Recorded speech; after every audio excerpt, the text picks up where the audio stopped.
Talk about author and illustrator Kevin Henkes. He went to the University of Wisconsin-Madison. He originally only wanted to be an illustrator, and it wasn't until later on in his life, in about his junior year of high school, that he decided to focus more on his writing. He has written numerous children's books, and he has won awards for them. In 2005, he won the Caldecott Medal for Kitten's First Full Moon, and two of his books have won the Newbery Honor Medal, most recently last year. In this book, Chester's Way, it involves a mouse, and he's gonna use illustrations to portray the story, and they're very central to his story. I'm using the website storyonline.net.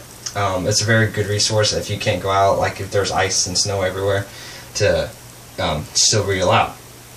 So as you can see in illustrations, such as this one, he's a very, he uses a lot of watercolors and emphasis on light, so it's very that type of style book. This particular book, he uses black ink and for the colors, and you can see in the background, you can't really tell what the background is exactly. You can tell maybe there's the sky of purple and some grass or whatever. They're just dots. But the mice are very detailed, and you can tell that they're supposed to be mice that represent or are based off of humans. And you can see in their legs and the grass there's the etching from the black ink that he uses throughout the story. And then other parts of the book, you can he uses the same thing. That same thing of there's a big emphasis on light.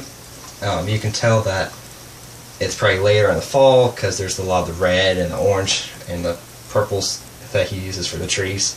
You can tell they're trees just basically off the lines he draws for them,